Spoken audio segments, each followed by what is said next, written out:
Hello everyone, welcome on the show again, and this is Ninjas Abroad, and on the 6th episode we have a special one for you. We're traveling all the way to Winnipeg, Manitoba, and here with me on the show we have a writer, a poet, and a public relations practitioner. I call him Chief Emmanuel Okoh. Welcome on the show, my brother. Thank you very much. Thank you very much. I really appreciate this opportunity. How have you been now, my brother? Well, it's been good. I mean, it's been a rough 2 years, right? Like the past, the pandemic and everything, but we are getting through it now. We're pulling out of it, and we really appreciate being able to see one another and go out, travel. It's been good. And thanks to God for keeping us alive thus far, because lots of people lost their life during COVID. Exactly. Yeah. Yeah. So just to get things started, can you please introduce yourself to our viewers? My name is Emmanuel Okoh. From Nigeria. I'm in Nigerian, from Delta State, from Okoh in Delta State. A writer, public relations practitioner, and a family person. So I tend to do a bit of here and there just to keep things moving. It's been going on well. Good stuff, man. I've known Mr. Emmanuel for a while now, since childhood, man. As a matter of fact, since childhood, we used to live down the same block. Yeah, actually the same street, DVS Street in Delta State. Yes, he said it. Yeah. Nice one. My brother, when exactly did you decide to leave Nigeria? Decision has been, well, I left December 2013. And I think the decision was like about a year and a half before that, like preparations and research as regards what to study outside Nigeria. So leaving, I left Nigeria December 2013. Yeah. Mm-hmm. Good stuff. So when you left Nigeria, you went straight to where? Was it Canada or US? Canada, Brandon, Manitoba in Canada. Oh, okay. Yeah. When you left Nigeria to Canada, how was the transitioning like? It was a smooth one. I would say in terms of traveling at that time, because it was in the very cold season. December is usually very cold. Boy, that was the peak of the winter. It was about minus 48, I think. Like it was one of the coldest night in 10 years. So actually, when I stepped out of the airport, I ran back inside. You know what? That happened to me too at JFK in 2012. Yeah, I landed in November, maybe the 2nd or the 3rd. My brother, it was pretty cold. I had on a sweater that I thought was thick enough, but lo and behold, when I came out, the breeze that blew my face. I almost fell. I run back inside, man. I say, I don't know if you take this one. I said, it was crazy, my brother. It was crazy, And even because like it was around the eve of New Year, right? So I had to go to church for the midnight mass, right? So like the priest at that celebration was Nigerian, he's from Edo State. I'm like, okay, are you new here? I said, yeah, I just got in. He's like, why did you choose this? Why did you choose this time? I said, well, I mean, it just worked out that way. So I'm here, right? So I mean, those are the first hurdles you encounter, but those are things you kind of get comfortable with time. I mean, you don't get used to the cold in Canada, even if you're born here, know. So like with time, you just learn how to manage it, right? So I think like it's been going good. Good. So aside from the weather change and all that, any other challenges that you encountered while settling down in Canada? I mean, like the government here and the people here, they make it easy for people to settle, right? So you have coming in for school, the school environment would welcome you. So you have the resources you need to manage your program. Like you have your materials laid out. So like this is where this is. You go this. You go to this center for like medical services, for social services.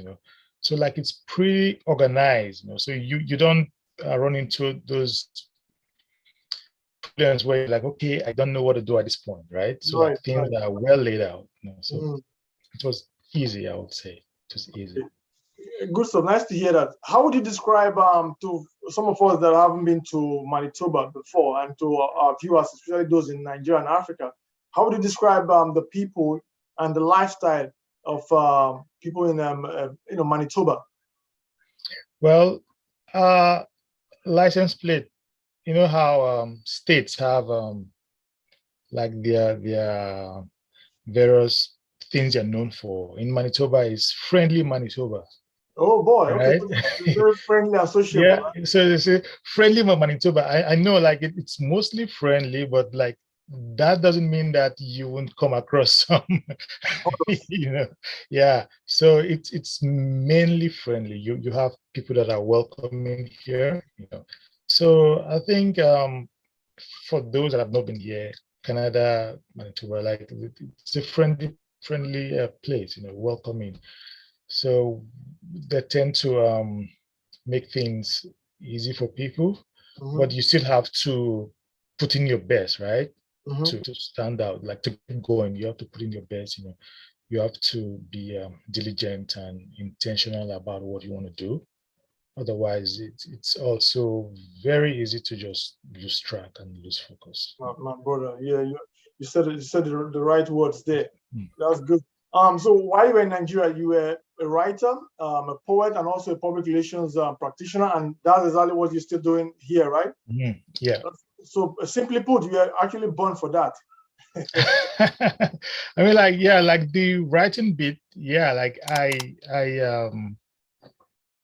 I'm naturally drawn towards writing, literary arts, So I'm like, that's not something that would leave at any time. Yeah. But then for the PR bit, I was more into it in Lagos. Coming here with the school and transition, and you have to get like a regular job in order to pick speed, So like you have to get some things going, So like that had some bit of a break, right?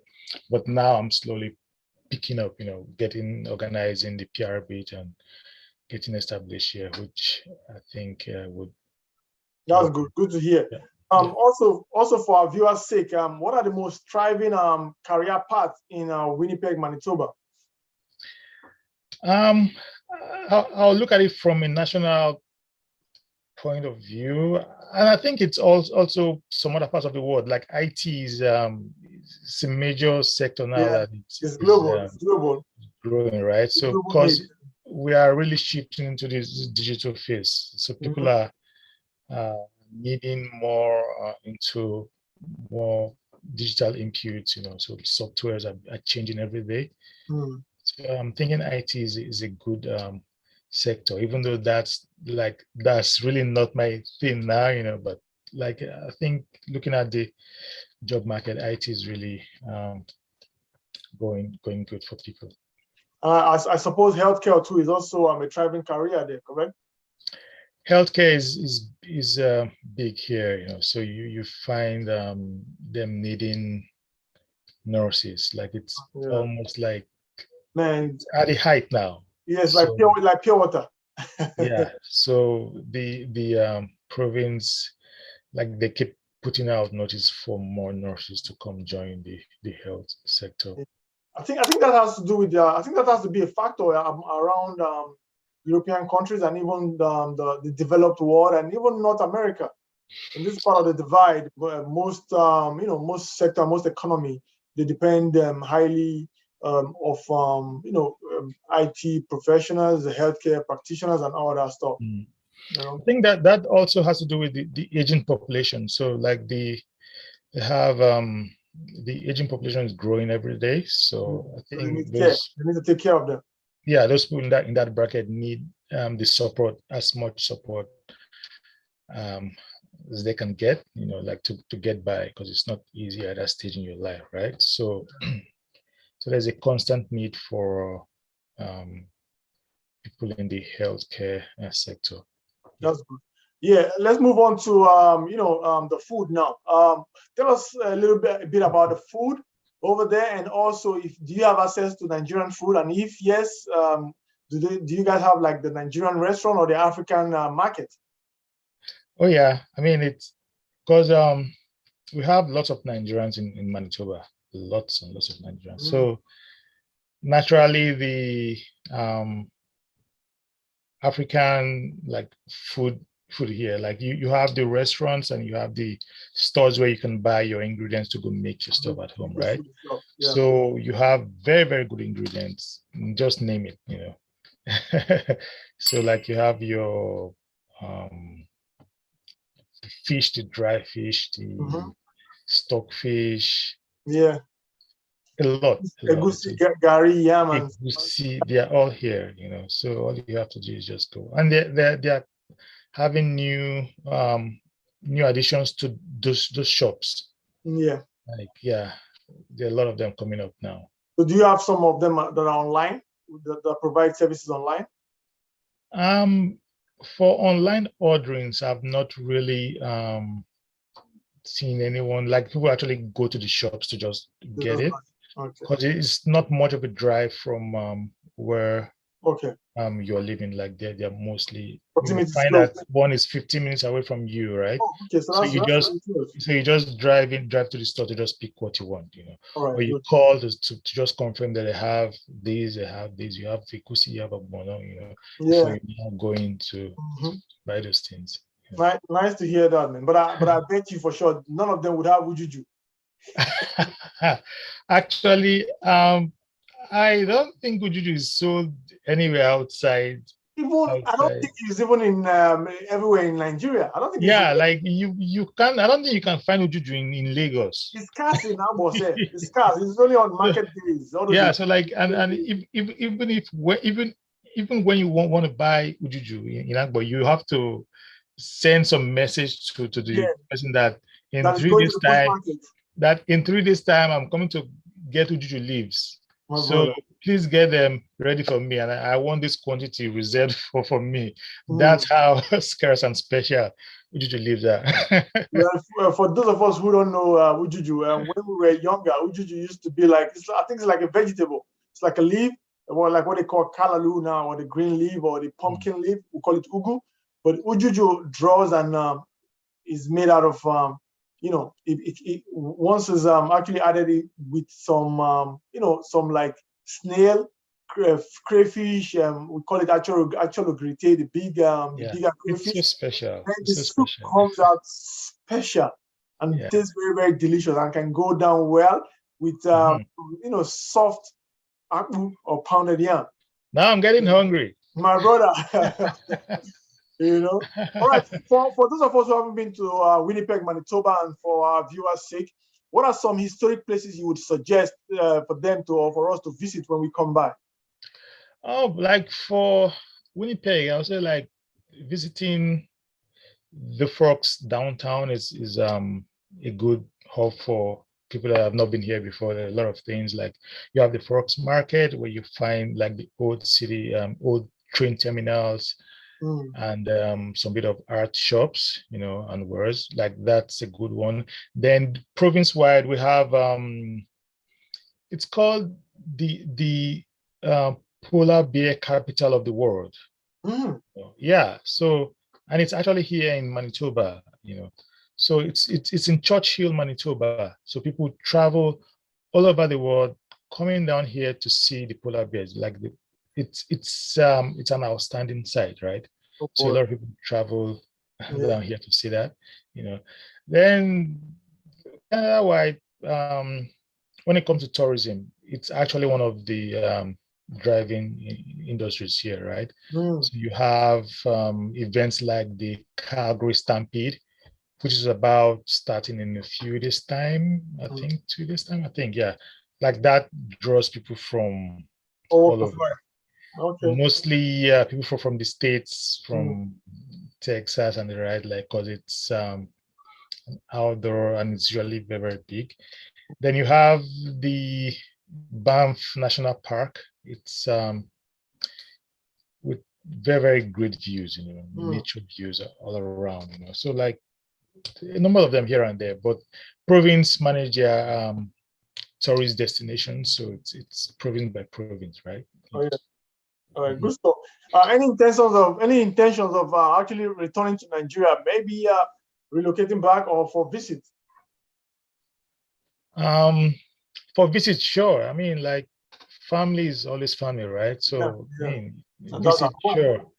Yeah, and when it's say relocating, like, well, we are about to have an election, right? Yeah, next year, I believe, in 2023. Yeah, but like, I wouldn't say that I have plans of coming back soon. Yeah. I wouldn't say I have plans of coming back soon, but things might change. You never Yeah, know. definitely. We are being hopeful. We are being prayerful. Hopeful as Mhm. well, because I know once the general polls takes place and a new administration or dispensation takes power, if it is a popular one, that I don't know your political affiliation in Nigeria, but I have my reservation and I respect yours as well. If it sways my way, for instance, if it sways to Obi, I will know, okay, we have someone intelligent in Yeah, power, someone exposed, someone that's yeah. willing to give back to the Nigerian populace, someone that's not greedy, that's not selfish, someone that's highly exposed and well educated. Mhm. Because if you ask me, I know everything is not education, but education is part of it too. Yeah. Part of your, and you can be gifted, but your gift needs to be harnessed through education, and then you become very intelligent and very proactive. I don't understand how someone that doesn't necessarily have a high school diploma or WAEC is the president, and someone with a professor is the vice president. I don't Mhm. understand. I mean, like, I think Nigeria is at a stage where there's this awakening, right? There's this Consciousness now. people now realize that small bag of salt and 1,000 naira Yeah. and a cup of rice Yeah. is nothing, No. like, compared to how things are meant to be, right? Mm-hmm. So you're not meant to choose a bag of rice over For your future, healthcare, good roads, good roads, working system. basic infrastructures. And also, people that are living in Nigeria now, a lot of them are not living because they don't have money. Like, No. lately, they're not living because they don't have money.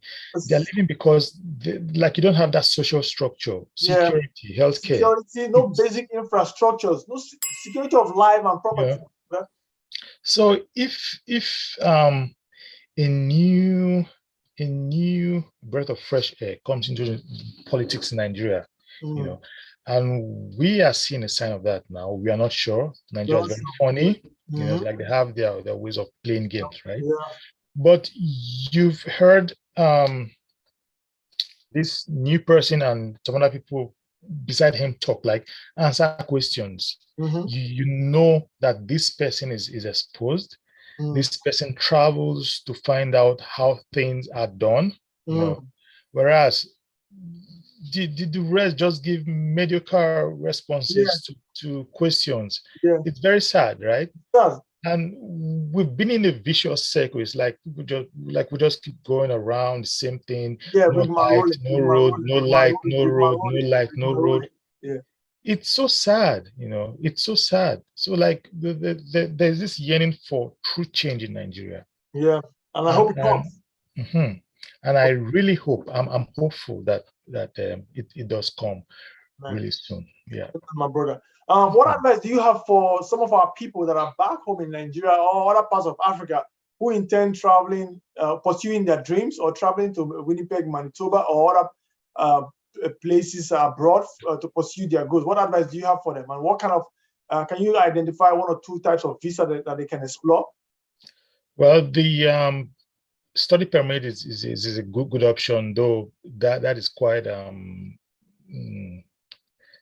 like you need to have money aside for that, right? You need to pay fees and everything. Then if you want to do the PR, so you have different streams, so you have the work experience class, so, and that would require you having some bit of work experience in a job field that they want people in, right? That's so relevant. that is relevant. That usually goes on straight. It's quite straightforward, right? So you just send your application and you're able to track it at every stage. But for general advice, I think it's because people are different, right? People have different motives for traveling. I'll just say, just keep true to that focus. Just try to stay on track and keep reinventing yourself. Good stuff, my because brother. Things change. Yeah. Fast these The world days. is evolving, so you also have to evolve yourself. You cannot be doing the same thing again and again and again and expect. So that first degree we had years back, I mean, like, it's still very, very good, but some additions, some additions have been put in there. So maybe going back for like a certificate course or some, here and there would just get you refreshed. I'll say that. Good stuff, my brother. A whole bunch of all this information can also be gotten online too. Just go to the, you can type in Google and traveling to Canada or something like that. You could see all this information and, help yourself and pursue your dreams. One thing I have to, leave for our viewers is the fact that no one would help you pursue your dream as much as you should. Yeah. It is your dream, not our dream. It is your dream. So you have to, if you push forward and you strive, then you make contacts here and there, then you're going to see, efforts is going to fall into places for you. And before you know it, your dream will become a reality. Exactly. My brother, I haven't lived abroad for a number of years now. I guess more than a decade now already. Can you give the Nigerian government one or two advice? Hopefully they take it. Hopefully this might be for the next dispensation. Who knows? Well, it's really about, because my study area here for my postgrad, my master's, is rural development, getting the needs of the people met, in the rural areas. Yeah, rural. When we say rural development, like, it cuts across, like it's not just like in the rural area, right? Like, it involves also the urban area. Yeah, urban as well. So it has to do with understanding the problem of the people and listening to them. Like, it's very important to listen to the people, while trying to profess solution to the problem. Like, you don't just assume that, okay, your problem is this, so I'm going to, no, you sit down with the person and you have that dialogue, interact with them. Have like town hall meetings and all that. That's how you have, that's why you have town halls and stuff like that. Research is also very key. Research. I think that government in Nigeria, when it comes to research, it's almost non-existent, or they have results and they just set it aside and just do their thing. So I would say, being focused on the people, do more research, study projects outside the shores of Nigeria to see how things are done. I think they know these things, but they don't want they don't want to do it, right? So, because like you when it comes to traveling, like the Nigerian politicians, they travel a lot, they see things. Yeah, even health-wise, once they have headache like this, migraine, they are on the next flight. So they travel, they see those hospitals. Yes. They have children in schools here, and so like, it's not about not knowing what to do. It's about having that clear conscience, that will to serve. It is lacking, So when it comes to advice, I don't know. I really don't know, right? My brother, It's hard. It's hard. I don't But blame you. like we said, we are hopeful for Yeah. some change. Some drastic change, my brother. I'm already feeling the wave, and so here's our advice for our viewers, especially those back home in Nigeria. Please get your PVC. Do not rely on the old saying that they don't count my vote or my vote doesn't count or that they will rig election. Please, the awareness is growing day by day. Get your PVC. Make sure if you relocated from your last wherever you used to live in the last general poll, and now you're living in a different city, just go on the INEX website and transfer your polling unit to wherever you're residing currently, and make sure you on the day of election go there, cast your vote, and please hang around and have them observe when they count the vote, so that you will take record of how many people voted for who or what candidate on that day, so that there won't be room, or there will be less room for political rigging. All right. It is on this note that we've come to the end of today's chat, today's episode, which happened to be the 6th episode, and we went all the way to Winnipeg, Manitoba. My brother, Chief Emmanuel Okoh, thank you so much, my brother. Thank you for being on the show. Always welcome. I appreciate you. And to our viewers and subscribers, I will say keep watching, keep liking, keep sharing. I'll see you again on the next one. Thank you and have a good day. Bye. Thank you.